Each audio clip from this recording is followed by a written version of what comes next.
Hey, what's up, everybody? It's your boy here, Edward Johnson, and I just finished seeing this little short film that I was watching, and it's called Black Women Transition to Natural Hair" by Zina Saro-Wiwa. I'm not sure how to say her name, but I just want to speak on this real quick about the whole natural hair thing. Now, I'm a black male, obviously. And for the last 5 years, I really haven't dated any black women. And one of the reasons behind that was the whole hair situation.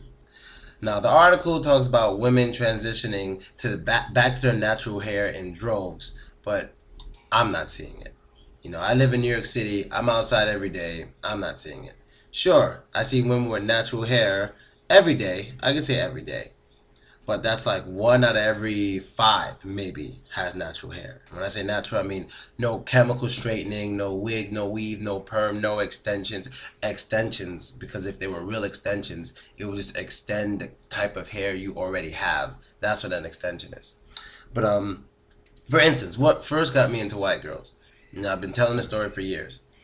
When I was 13 years old, my dad got a really good job, and he was able to do things with me that we couldn't do before. So one of the first things he wanted to do with me was he wanted to send me away to a summer camp, a camp where people were different. Because I grew up around black people. That's all I knew were black people. When I was a kid, I thought almost everybody in the world was black, and I thought there was only a few whites left after slavery. Like, I didn't know, because everyone I saw were black. But he blew my mind sending me to the summer camp called Camp Mohican. And when I first got there, I realized I was the only black kid. I was the only black person, little kid. I was the only black person. And I thought black people were coming later. Like, I didn't know.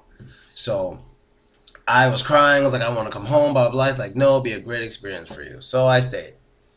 And I'll never forget, the first night we went to sleep in our cabins. We woke up, and the next morning we had to go stand in front of the flagpole. Now, most people shower in the morning when they wake up before they go outside. And so when I went outside, I remember smelling something. And I was like, what is that fucking smell? It smells so good. What is it like?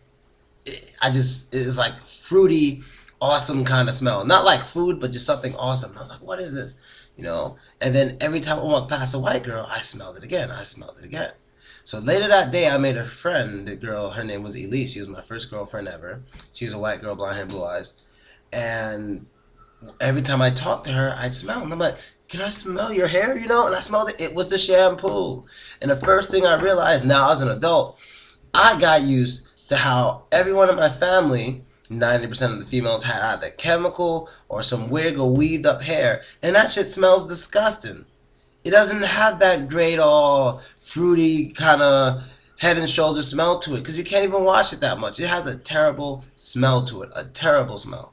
And I don't know how many of you realize that, but it's nasty. And I don't like fake hair. Now, sure, white girls wear fake hair too, but at a much less rate. That is one thing I believe black people as a whole, we have to start understanding: statistics. Statistics. Just understand them. You understand? Just try to comprehend. If more than half of black women have fake hair, and less than 10% of white women have fake hair, it's not an issue for them.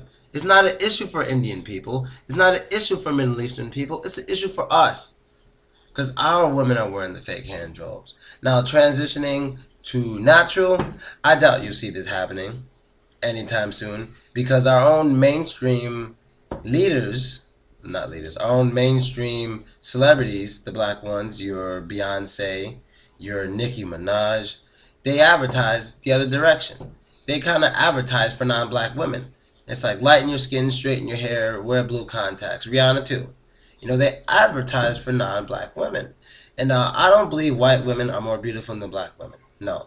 I'm just more attracted to white women. I would never, like if an alien came to this planet and they're like, hey, what's the sexiest race of women on the planet? I wouldn't say white women. That's what I'm attracted to.